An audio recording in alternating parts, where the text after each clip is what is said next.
সকালবেলা সবজি নিয়ে বসে রয়েছি। শুভ সকাল বন্ধুরা, আশা করি তোমরা সবাই ভালো আছো, আমিও ভালো আছি। আমার চ্যানেলে তোমাদের সবাইকে স্বাগত জানাচ্ছি। সকাল সকাল ঘুম থেকে উঠে খাওয়া দাওয়া শেষ করে চা বিস্কুট খেয়ে তারপর বসে গেছিলাম সবজি নিয়ে।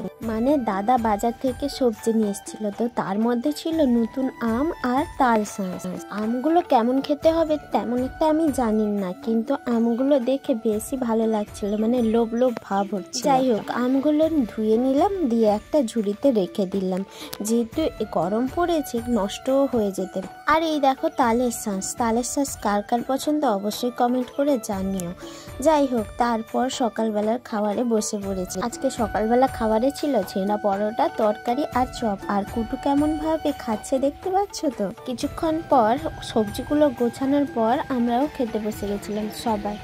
খেতে খেতে এত সকালবেলা নগা এসে আমার বাড়িতে, নগার ঘরে নাকি আজকে কি আছে আমি তেমন জানি না, তবে আমাদের সবার নেমন্তন্ন খাওয়ার দুপুরের জন্য। তো ওকে বারবার জিজ্ঞেস করছিলাম কিসের জন্য নেমন্তন্ন, ও কিন্তু বলতে চাইছে, ওটা বলে উড়িয়ে দিচ্ছিল। অ্যাকচুয়ালি কি সেটাও আমি জানি না। যাই হোক, যে কারণে নেমন্তন্ন করুক, যখন বলতে চাইছে না তখন কিছু নিয়ে যাব না, শুধু খেতে চলে যাব। একদম ভুল কথা। যাই হোক, কিছু নিয়ে যাব হাতের। তারপর বসে পড়েছিলাম মেশিনে, টুকিটাকি কিছু কাজ ছিল, তো তার জন্য মেশিনে একটু বসে তো বর্দা এসে কি করলো বুঝতে পারছো না তো, তাই তো সামনে থেকে সে আমার ফোনটা নাড়িয়ে দেওয়ার চেষ্টা করছিল। যাই হোক, চলে গেল। তারপরে এলো কুটু। এবার কুটুর বেলা ডিস্টার্ব করার জন্য বলছিলাম না, আমাদের বাড়িতে সবসময় এ না সে আসে, তো তেমনই আমার মাও চলে এলো একটু ক্যামেরার সামনে ঢং ঢং দেওয়ার জন্য। যাই হোক, কুটু কিছুক্ষণ আমার সঙ্গে গল্প সল্প করলো। এই যে মস্তি দেখতে পাচ্ছ, মস্তিটা কেমন হচ্ছে আমাদের মধ্যে। এত পরিমাণে দুষ্টু আর এত কথা জানে, যে কথাগুলো আমাদের মুখ থেকে বেরোয় না ও ফট করে বলে দেয়। আর এই দেখো, আমার কাজ প্রায় শেষ হতে চলেছে, আর একটা দুটো কাজ আছে, দিলে শেষ হয়ে যাবে। তারপর ওদের বাড়িতে যেতে হবে খেতে, তো চান টান করবো, উঠবো, আবার তাড়াতাড়ি যাব, তাই না। নগা হচ্ছে কে জানো তো, আমার যে পার্লার বৌদি বলি বা আমার ভিডিওতে যে বৌদিকে দেখাই, তো ওই বৌদির বড় ছেলে। তো ওদের বাড়িতে আজকে নেমন্তন্ন আছে। গতকাল দুপুরে বৃষ্টি হওয়ার কারণে এখন একটু ওয়েদারটা ঠিকঠাক আছে, এই সকালবেলা তেমন একটা গরম পড়েনি, তো তার জন্য এই যে বসছি ফ্রি হয়ে। যাই হোক, সকালবেলা খাওয়াটা শেষ করার পর কিছুক্ষণ পরই আমি তালের শাঁসটা খেয়ে নিয়েছি। আর এই যে দেখো, দুটো লজেন্স কুটু নিয়ে এসেছিল, একটা আমাকে দিল আর একটা সে নিজে খেলো। তো আমি তো আমার লজেন্সটা একদম কাটতে পারছিলাম না, তো এদিক সেদিক করে যাই হোক কেটে ফেললাম। এই লজেন্সটা মনে হয় নষ্ট হয়ে গেছে বা কি জানি, কেমন একটা লাগছে। আমার তো তেমন একটা ভালো লাগেনি, কিন্তু কুটুর খুব ভালো লেগেছে, তা দেখে বোঝা যাচ্ছে। যাই হোক, কুটুর তো চকলেটই ভালো লাগছে, আউমাং করে খাচ্ছে। বা চান টান করে চলে এসেছিলাম দুপুরবেলা।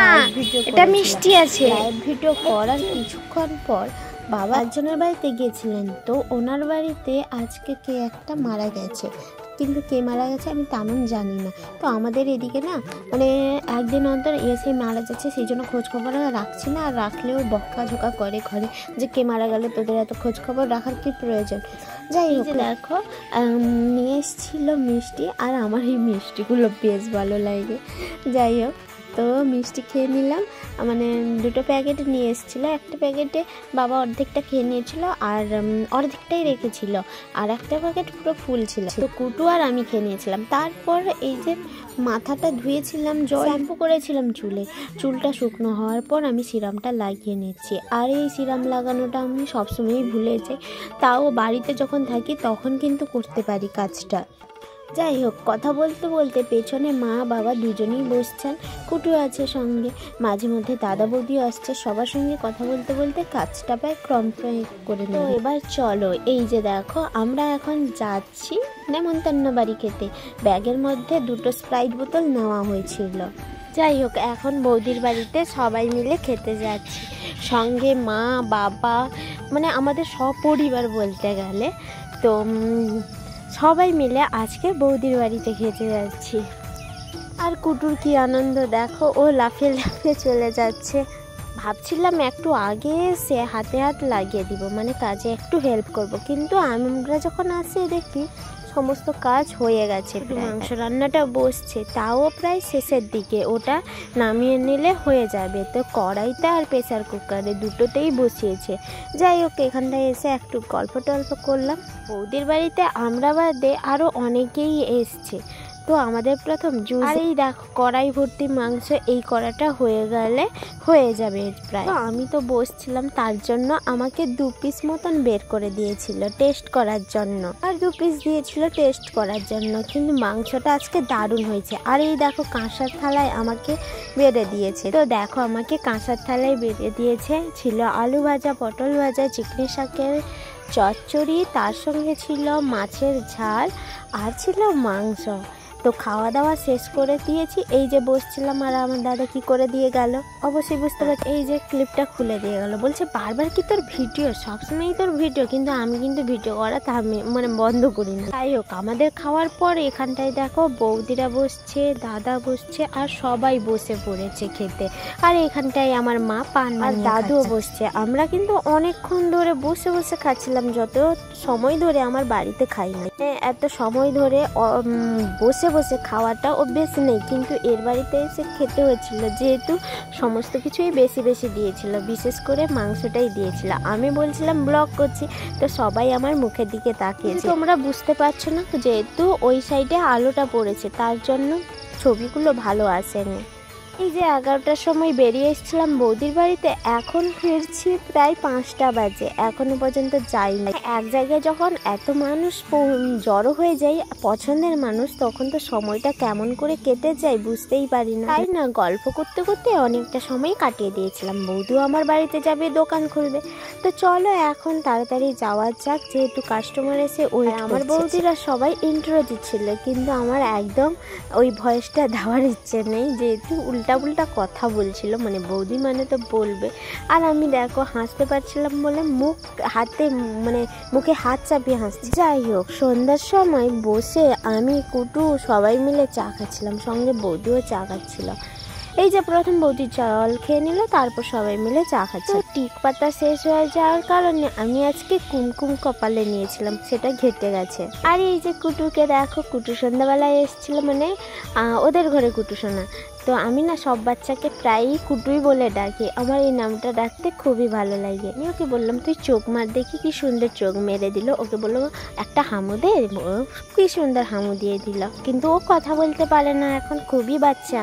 আমার ঘরে কুটু তো কথা বলে, কিন্তু উল্টা কথা বলে, ভালো কথা বলে না ও। আমার এটা রাগ ধরে প্রচুর।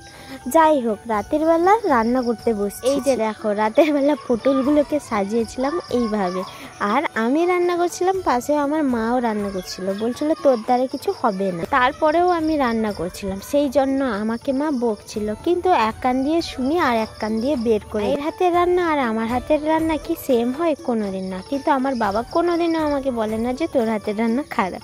যদি আমি সেটা নুনও ভর্তি করে দিই, তাতেও বলবে না যে তোর হাতের রান্না খারাপ। রান্না না করছি, কিন্তু এই যে ছেলে মানুষেরগুলো, এগুলো তো বন্ধ করব না। মায়ের সঙ্গে বসে বসে এইসব কাজ করছিলাম। আর খুবই ভালো হলো, যেহেতু আরেকটা চ্যানেলে এই সব ভিডিও আমি মানে রান্নার ভিডিও পোস্ট করব, তার জন্য এটাও একটা কাজ হয়ে গেল।